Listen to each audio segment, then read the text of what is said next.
3 conseils pour un ramadan sain, S-A-I-N, et éventuellement T.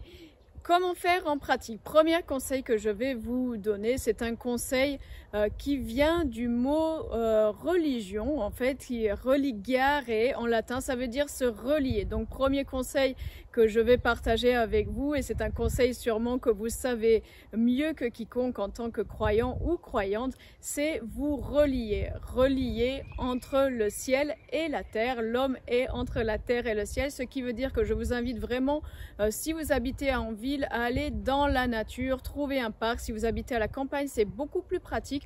Lorsqu'on jeûne, il est important en fait de mettre ses pieds en terre, de se connecter à la nature. C'est aussi une forme de gratitude, de remercier la terre et tout ce qui nous environne en fait pour tout ce qu'elle nous donne en termes de bienfaits, mais aussi se connecter à Dieu, au divin. Pourquoi? Parce que c'est important durant un jeûne en fait de ne pas seulement se priver de manger, sinon cela s'appelle plutôt un régime.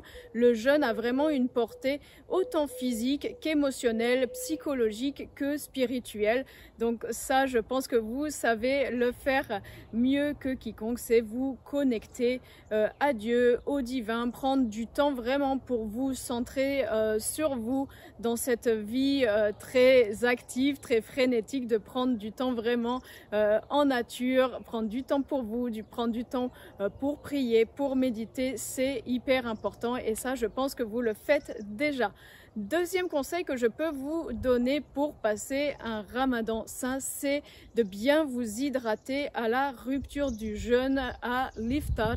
Plutôt que boire du lait, surtout du lait de vache qui n'est pas adapté pour l'être humain, je vous conseille plutôt de prendre par exemple un verre d'eau légèrement alcaline ou de prendre encore mieux de l'eau de coco. Si vous avez des cocos fraîches, c'est vraiment génial. Sinon, en briques, malheureusement, elles seront pasteurisées. L'eau de coco a 1001 bienfaits et surtout, c'est un fruit qui est très hydratant. Après un jeûne sec, il est important d'apporter une hydratation maximale avec des oligo-éléments vraiment biodisponibles. Donc prenez de l'eau de coco en rupture de jeûne. Si vous avez un extracteur de jus, bien sûr faire un jus de légumes à base de carottes mais aussi de fruits qui vont être très aqueux. Ça peut être la pastèque, si c'est pas la période, on peut mettre éventuellement un peu de pommes, on peut utiliser la betterave, on peut utiliser le concombre, le céleri qui sont des aliments verts, des aliments froids, des aliments yin qui vont vous permettre de vous hydrater et de rafraîchir un peu le corps lorsqu'on fait la rupture du jeûne. Donc en rupture de jeûne, une bonne hydratation, que ce soit avec de l'eau, je conseille légèrement alcaline. Pourquoi? Parce que on subit une légère acidose durant le jeûne, surtout si celui-ci atteint 16 à 18 heures de jeûne, ça dépend des pays où vous vous trouvez. Vous pouvez prendre de l'eau de coco ou encore mieux un jus de légumes. Attention à ne pas boire de jus de fruits sucrés. Pourquoi? Parce que cela crée un pic de glycémie et c'est vraiment une mauvaise idée après un jeûne de 14, 16, 18 heures qui a été éprouvant pour le corps parce que c'est un jeûne sec, ça induit un stress sur l'organisme. Il est important de ne pas faire un autre choc au corps en mettant une dose massive de sucre. Donc on reste plutôt sur jus des légumes, eau de coco ou eau. Troisième conseil que je vais vous partager aujourd'hui, c'est sur l'alimentation. Lorsqu'on fait un jeûne sec, qui est un jeûne qui est puissant, qui a 1001 bienfaits, vraiment le jeûne sec permet de détoxiner le corps rapidement, mais aussi l'esprit. Il faut savoir qu'après 16 heures de jeûne sec, on booste son hormone de croissance par 2000% chez les hommes, 1300% chez les femmes.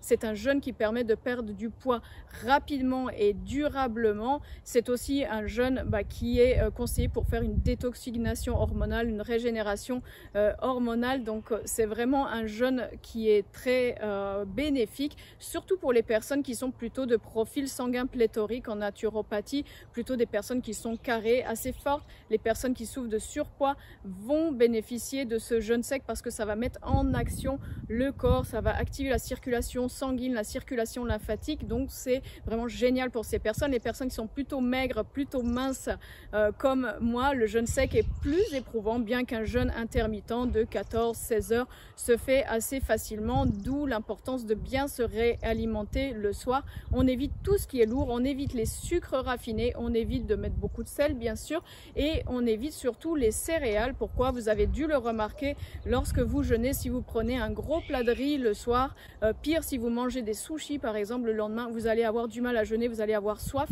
toute la journée. Si vous restez sur des choses qui vont vous hydrater, qui vont vous apporter des vitamines, des minéraux comme les salades, les fruits, les légumes crus, surtout le cru, prenez du végétal et cru à 70-80% de votre assiette. Ensuite ajoutez-y, si vous le souhaitez, un peu de légumineuses, bien que je suis contre les légumineuses car ça crée des gaz, des ballonnements, c'est pas adapté à l'être humain. Je vous conseille plutôt de mettre quelques protéines végétales ou protéines animales comme des œufs, peut-être de la viande blanche comme du poulet ou de la dinde, des petits poissons comme des sardines, maquereaux, anchois.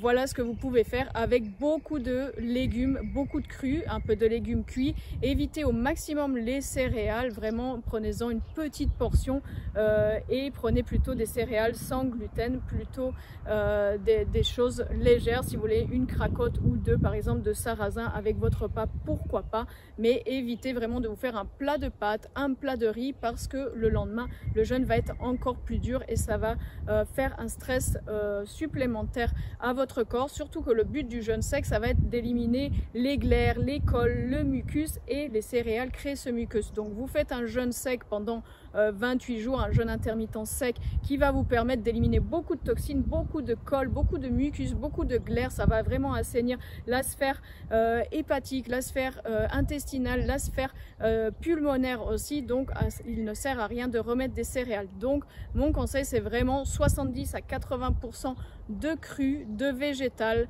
légumes, un peu de fruits, un peu de protéines animales si vous en mangez. Évitez tout ce qui est raffiné, bien sûr, tout ce qui est industriel, et évitez de manger beaucoup de céréales. Vous verrez, le jeûne sera beaucoup plus facile et vous allez détoxiner d'autant plus. Si vous avez un but, un objectif de perdre du poids aussi durant ce jeûne, allez plutôt vers de bonnes graisses, quelque chose qui s'oriente vers le régime cétogène. Mangez des olives, de l'avocat, des noix, des amandes, ce genre de produits qui vont vous apporter des bons lipides et qui vont vous permettre d'avoir plus de bénéfices sur ce jeûne intermittent, bien que le but du Ramadan ne soit pas forcément de perdre du poids.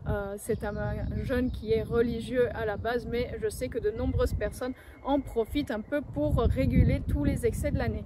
Dernière chose aussi, attention dans l'alimentation, attention aux excitants. Si vous buvez du café, du thé le soir ou le matin avant de commencer votre jeûne, non seulement ça va créer de la faim si vous le faites tôt le matin toute la journée, c'est un astringent des muqueuses, ça va sécher la muqueuse intestinale, ça va vous déshydrater, et ensuite il y a des excitants, cela peut créer des migraines le lendemain. Donc essayez de rester loin de tous les excitants, café, thé, également évitez le chocolat, évitez les sucres, parce que tout ceci va rendre le jeûne plus difficile au lieu de le rendre plus facile.